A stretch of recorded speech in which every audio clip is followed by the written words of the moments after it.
What's going on, everyone? Welcome back. Today we have got our Week 12 fantasy running back starts and sits for every single matchup, so make sure to tune in. And if you guys enjoy, hit that like button, subscribe, and also give us a follow on Twitter at AllDayPigskin to continue interacting with us as the week progresses. Shoot us your questions there. We'll make sure to answer them.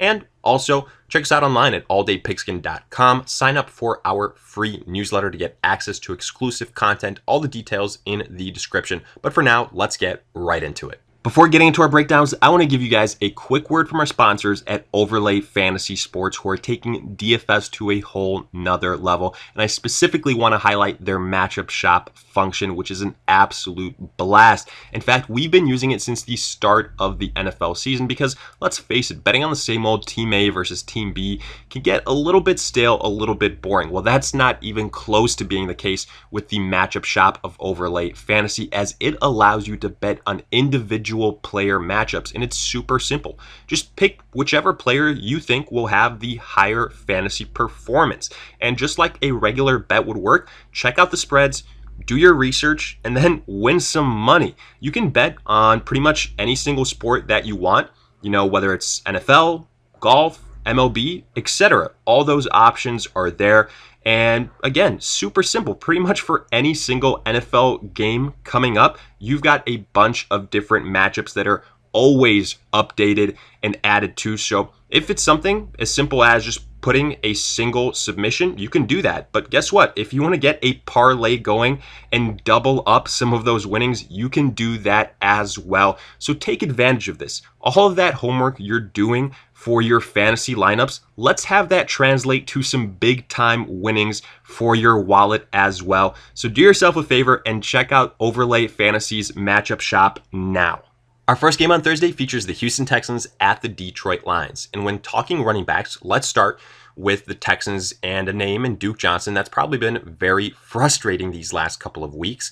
And honestly, in that span, a lot of analysts, including ourselves, hand up, have been saying Duke Johnson is someone you probably should be starting because no David Johnson, the opportunities should be there.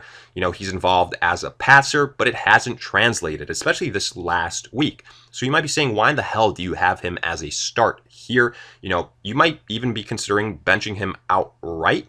And honestly, we can't say we blame you because Duke Johnson is far from the model of consistency. This offensive line for the Texans can't be trusted. Neither can the rushing attack in general. But, and there is a but, this is probably the best defensive matchup that the Texans will face in this absence of David Johnson. And if it was any other defense, we'd be saying sit Duke because honestly, we view him as a low end RB2, primarily in PPR scoring, and even that might be a little bit too generous. But there should be some opportunities here in a game that is high scoring potential, at least on the side of the Houston Texans. And again, the defensive matchup here is a plus. So for that reason, we would take one last chance in Duke Johnson. If you guys are in standard formats, however, we would fade him. Then for the Detroit Lions, DeAndre Swift, if he plays, since he sat out this last week with a concussion, you start him. He is the most versatile running back right now for the Lions, at least in terms of how they're using him, involved as a rusher and as a pass catcher. So you fire him up in a game that, again, the Texans, a somewhat friendly matchup. While the other running backs here, obviously if Swift plays, we're fading Peterson and Kerryon Johnson. Maybe if Swift sits, then you're contemplating Peterson or Kerryon, but we saw this last week in terms of sample size versus the Panthers. Neither one of these guys is getting the nod in terms of workhorse without Swift, and not all that involved as pass catchers, so we would rather fade them in that scenario. Next, we've got Washington at the Cowboys here. For Washington, pretty simple. Gibson and McKissick are starts. Gibson is a high-end RB2, pretty much regardless of the format, while McKissick primarily a PPR type of play, low to mid-level PPR running back. We like the matchup here versus the Dallas Cowboys. And speaking of the Cowboys, Ezekiel Elliott finally had a good game this last week versus the Vikings. And now, what are the chances he can follow it up here? Now, we don't like the opportunity here as much as we did versus Minnesota, so we do want to preface that. In fact, we view Antonio Gibson and McKissick as better plays. For that reason, we're viewing Elliott as a start, but probably a low-end RB2 because of the matchup. Then as far as sits, yes, Tony Pollard had one big run, so maybe if you guys kind of see that from a distance, you're thinking, well, Tony Pollard is that change of pace guy to Ezekiel Elliott, could be a solid start. We don't like the matchup here. We still think Zeke is the guy. Pollard is someone that you should be sitting. Then we've got the Ravens at the Steelers. This one is intriguing because sure, we have got James Conner as a start, but again, not all that confident. Honestly, in terms of running backs to play here, not all that much upside. I would say none of these guys would land in the RB1 category. Conner is still, in my opinion, the best option that you have in terms of the two sides. I'd put him in the mid-level RB2 category. While for the Ravens, this one is really bizarre. Mark Ingram, J.K. Dobbins test positive for COVID, and they aren't expected to play in this game, yet somehow Gus Edwards isn't at high risk. So right now, it's a bit of a jumbled mess, but if that remains the case and Gus Edwards does play somehow, then Edwards is expected to get huge volume here. And yes, this is a bad matchup, but we think the volume should be there. And the first time these two teams played, there were a decent amount of points put up. So we would take a chance on Gus Edwards if that is the case. If somehow Ingram and Dobbins had false positives, then they all play, we would be fading all of these three Baltimore running backs. Afterwards, Panthers at the Vikings. Look, it's a very long shot, but we do want to mention if Christian McCaffrey plays here, then obviously he is a must start, a top 3 running back every single week. But if he doesn't, which we think is the more likely scenario, then you fire up Mike Davis. We think he is a high-end RB2, someone, that could definitely put up similar numbers to what we saw from Ezekiel Elliott this last week. And then for the Vikings, the much better play here, the much sure play, Dalvin Cook. We anticipate that Dalvin Cook will have a relatively good outing here versus this Panthers rush defense. He is a top 5 running back on the week. Moving on, we got the Chargers at the Bills. And again, another big name running back that could potentially play, so we do want to mention him, Austin Eckler. He's missed a bunch of time with that hamstring. If he shoots up, which I would say right now is still a long shot, I think probably a week from now or maybe another week afterwards is when we finally see him, if the Chargers want to play it safe. But if he does somehow play this week, you start him. He's very versatile. He's a great PPR option. And with Justin Herbert under center, a lot more viable. If he doesn't, then Kalen Ballage is someone that I would start. Without Justin Jackson, without Austin Eckler, he's been the guy that's been getting the carries, and he has enough volume on a high-scoring offense to make him startable. I put him in the mid-level RB2 category. Then for the Bills, with Singletary and Zach Moss both available, this is just a running back by committee that's too hard to trust. Both these guys are too touchdown dependent, and if neither of them get pay dirt, then they are both just going to have disappointing outings. For that reason, since that's so hard to predict, we are sitting both Singletary and Moss. Next up, Cardinals at the Patriots. We'll start Kenyon Drake. We'll start Chase Edmonds. We expect that this will be a higher scoring affair. Kenyon Drake is the preferred start. He's getting more of the volume. Chase Edmonds is someone a little bit more of a desperation play because, again, he's a bit of a touchdown dependent running back. But in PPR scenarios, if he gets those catches, at least, 4 to 5 catches a game, which is, very realistic, then he could land in that low-end RB2 category, high-end RB3. Then for the Patriots, this is actually where we think there's a lot of value here in James White, someone that we were excited about starting last week, had a relatively good outing, again, more so in PPR formats. We think he's, again, a viable PPR start here, mid-level RB2 on the week. Then you see that we currently have Damian Harris and Sony Michel as sits, and that's presuming that Sony Michel actually plays. He was activated off the IR last week, but didn't suit up. So if he plays, then I think this becomes kind of a wash in terms of the pure rusher here on the team. White is more so of a pass catcher. That's why we would start him. But if both these guys play, then we're sitting them. If Michel sits again, then Damian Harris is a viable start. Afterwards, Dolphins at the Jets. If Myles Gaskin returns here this week, then we like him. We think he is going to be the starter once he returns. He was doing very well with that role prior to his injury. If he doesn't, then Ahmed is a very nice play here versus the Jets in a game that the Dolphins should probably have a lot of success scoring. While for the Jets, we're sitting Frank Gore and Pirine. Pirine is someone that might not even play this week because he got nicked up the prior week. If he doesn't, we still don't really like Frank Gore. Yes, the volume will be there, but it's a tough matchup. I guess if you're desperate in a standard scoring format, he could be that low end RB2, RB3 type of guy, but he's going to be so touchdown dependent that it almost becomes not worth it. Next up, we've got the New York Giants at the Cincinnati Bengals. And weirdly, this is one where we're kind of excited about in terms of starting Wayne Gallman at least, because the Bengals defensively have been a team that gives up points. And Gallman, without Devonta Freeman, relatively successful. We think he could be a high-end RB2 here on the week.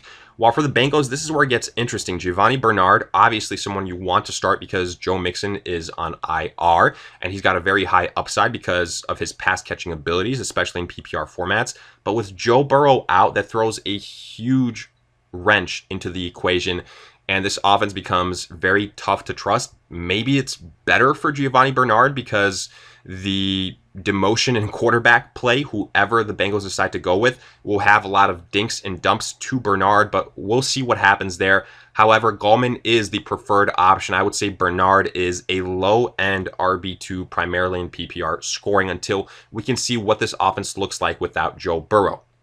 Afterwards, Titans at the Colts. I'm starting Derrick Henry. That's pretty simple here.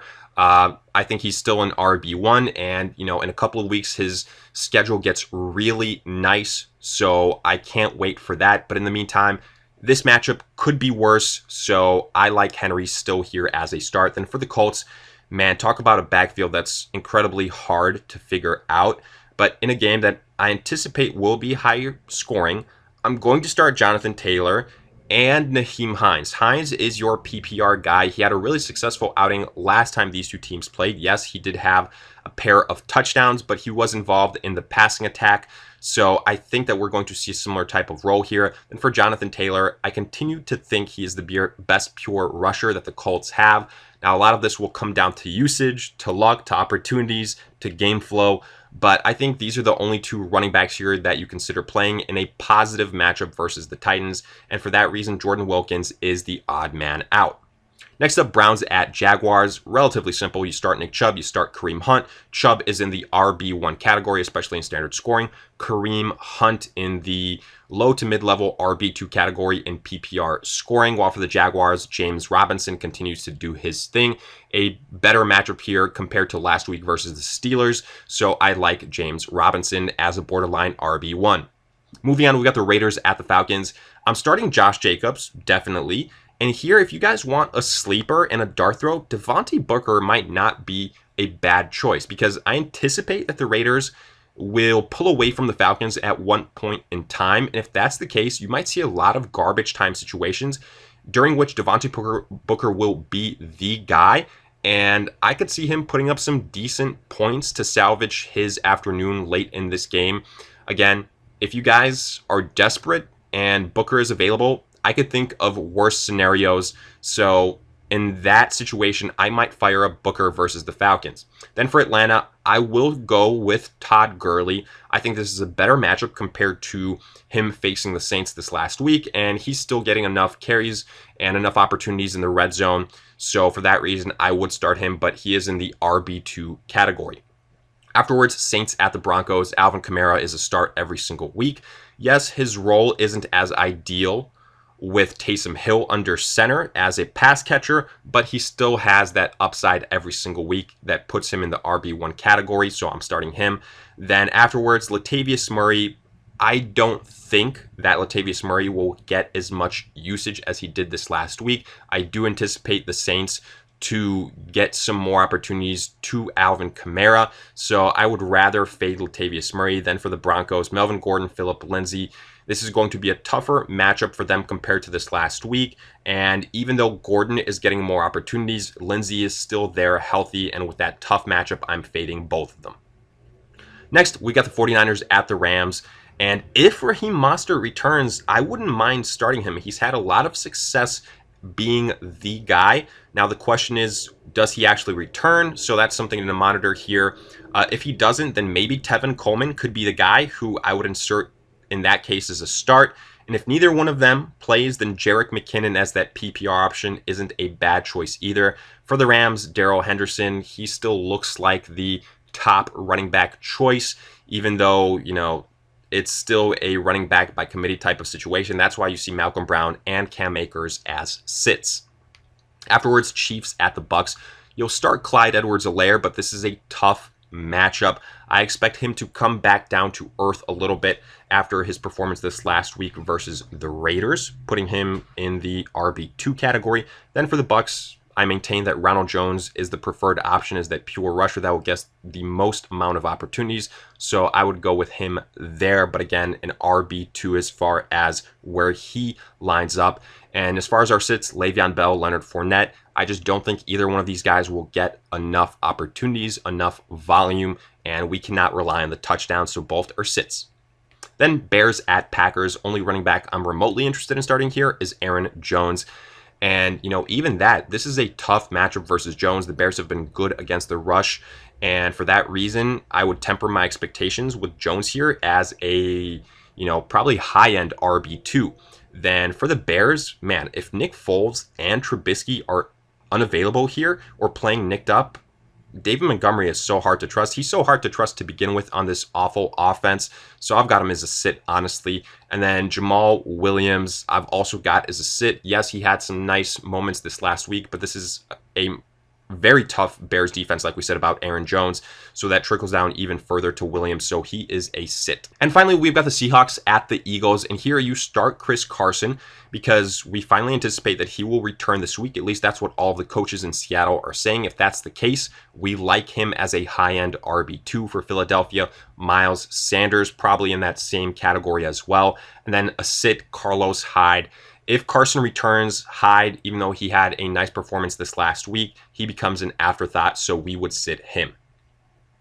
So with that, we wrap up this Week 12 running back start and sit breakdown. And as always, let us hear it in the comment section, along with any other start or sit questions you guys might have. We'll make sure to answer them if you guys enjoy. Hit that like button, subscribe, and also give us a follow on Twitter at AllDayPigskin to continue interacting with us, shooting us your questions on there as well. And finally, check us out online at alldaypigskin.com. Sign up for our free newsletter to get access to exclusive content. All the details in the description. But in the meantime, we'll see you guys in future videos.